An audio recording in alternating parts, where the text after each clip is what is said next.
जरा सोचिए कैसा हो अगर आपका हर दिन खुशी से भरा हो। आपके पास एक ऐसी वजह है जो आपको हर सुबह उठने के लिए मजबूर कर दे, आपको प्रेरित करे। जय श्री राधे कृष्णा। मेरा नाम है पूजा और आज बहुत दिनों बाद ऐसे डायरेक्ट मुझे आप लोगों से बात करके बहुत अच्छा लग रहा है। और आई विश कि आप लोग सब ठीक होंगे। और मैंने एक वीडियो बनाया था लास्ट टाइम, अगर आपने देखा हो, आ शॉर्ट फिल्म द फेलियर। मैंने उसमें एक शब्द बोला था, इकिगाई।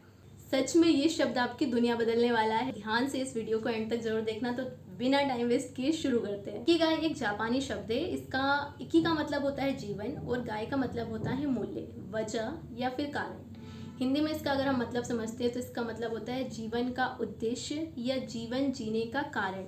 आपको पता है लोगों की पूरी जिंदगी निकल जाती है उनका अपना इकिगाई ढूंढने में। पता नहीं, मैं ऐसा सोचती हूँ या आपने भी कभी सोचा है कि आप किस लिए बने हैं, आपका मकसद क्या है इस दुनिया में आने का। तो आपने कभी सोचा है? चलो आगे बढ़ते हैं। आपको ये तो पता होगा कि दुनिया में सबसे ज़्यादा उम्र दराज और खुशहाल लोग जो होते हैं ना, वो जापान में होते हैं। इसके पीछे बेशक उनका अच्छा खान पान रहन सहन है, पर यही एक मात्र वजह नहीं है उनका लंबा और खुशहाल जीवन जीने की। इसकी एक और वजह है जो उन्होंने खुद बताई है, वो है इकिगाई। जी हाँ, इस बुक में जापान के जो ओकिनावा प्रांत हैं उससे रिलेटेड बहुत ज़्यादा सर्च की गई है, वहाँ के लोगों से बात की गई है और तब जाके इसमें बहुत सारी जानकारी आपको मिल सकती है। तो आप इसे पढ़ भी सकते हो और इसके बारे में मैं आपको और भी बताऊंगी। तो इकिगाई जो है 4 तत्व या एलिमेंट से मिलकर बना होता है। पहला है मिशन, दूसरा है पैशन, प्रोफेशन और फोर्थ है वोकेशन। इकिगाई इन चारों तत्वों के मिलन का केंद्र बिंदु है। चलिए हम इसे एक चार्ट के माध्यम से समझते हैं। अब आप इस चार्ट को ध्यान से देखिए। जो काम आपको पसंद है और जिसे दुनिया की भी ज़रूरत है, वो मिशन बन जाता है। और जो काम आपको पसंद है और जिसे आप कर भी सकते हैं, ज़रूरी नहीं है कि उसमें आप परफेक्ट हो, करने में परफेक्शन होना, लेकिन हाँ आपको वो आता है, तो वो पैशन बन जाता है। और जिस काम को आप कर सकते हैं और उसके लिए आपको पैसे भी मिलते हैं, वो प्रोफेशन यानी जॉब बनता है आपका।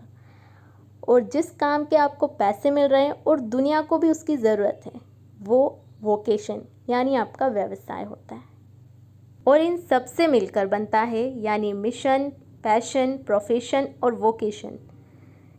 इन सब का केंद्र बिंदु है इकिगाई। तो अब आप सोचो, वो कौन सा काम है जिसे आप पसंद करते हैं करना, जिसे आप कर भी सकते हैं, आपको आता है थोड़ा बहुत। वो ज़रूरी नहीं है कि इसमें आप परफेक्ट हो, आप परफेक्ट तरीके से कर सकते हो, लेकिन हाँ आपको आता है, जिसकी दुनिया को ज़रूरत हो और जिससे आप पैसे भी कमा सकते हो। इससे आपको अपना इकिगाई ढूंढने में बहुत हेल्प मिलेगी।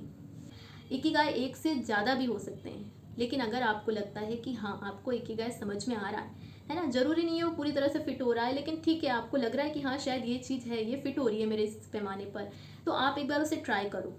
जापान के ओकिनावा प्रांत में जो है सबसे ज़्यादा उम्र दराज के लोग रहते हैं।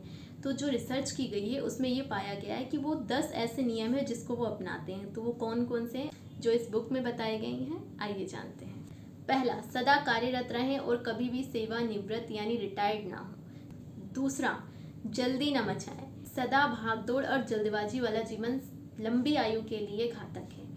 पुरानी कहावत है कि धीमी गति से चलने पर आप दूर तक जा सकते हैं।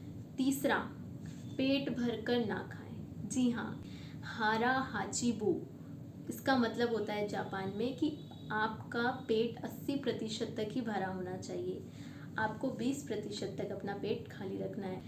चौथा है अच्छा मित्र परिवार। कहते हैं ना, दोस्त से अच्छी दवाई नहीं। एक दूसरे के साथ रहना, सलाह लेना, सपने देखना और खुलकर जीना। पांचवा, अगले जन्मदिन पर और ज़्यादा तंदुरुस्त बने रहना।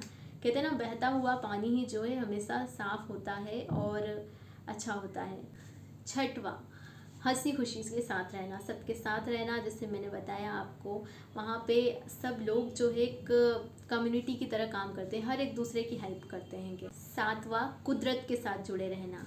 नंबर 8, धन्यवाद दें। जी हाँ, अपने पूर्वजों को धन्यवाद दें क्योंकि उन्होंने आपके लिए इतना अच्छा वातावरण, इन्वायरमेंट बना कर रखा है। जो भी चीज़ आप ग्रहण कर रहे हैं, जो भी चीज़ आप एब्जॉर्व कर रहे हैं, शुद्ध हवा, ताजी हवा, इन सभी चीज़ों का वो धन्यवाद करते हैं। आपने अगर सुना हो या कहीं देखा हो कि जो जापानी लोग होते हैं खाना खाने से पहले एक शब्द जरूर बोलते हैं, और वो शब्द क्या होता है? इतादाकीमास। इसका मतलब होता है वो उसके लिए कृतज्ञ हैं, जो वो खाना खा रहे हैं उसके लिए वो कृतज्ञ हैं। नंबर 9, वर्तमान में जिए। सबसे ज़रूरी चीज़, वर्तमान में ही जीना है हमें। वो बहुत ज़्यादा कल की बातें नहीं सोचते हैं, वो आज में रहते हैं, आज की चीज़ों पे फोकस करते हैं और उसे एंजॉय करते हैं। 10वीं और सबसे ज़्यादा महत्वपूर्ण बात, अपने इकिगाई के हिसाब से जिए। तो उसके लिए आपको अपना इकिगाई ढूंढना पड़ेगा जो आपको जीने की वजह देगा और साथ ही साथ प्रेरणा देगा, खुशी देगा और सब कुछ। आई होप आपको इकिगाई का कॉन्सेप्ट समझ में आ गया होगा। तो क्या आप अभी अपना इकिगाई ढूंढ रहे हैं या फिर आपने ढूंढ लिया है? जो भी है, अगर आपने ढूंढ लिया है तो मुझे आप कमेंट करके बता सकते हैं कि वो क्या है। मिलते हैं नेक्स्ट वीडियो में। Take care, see you soon.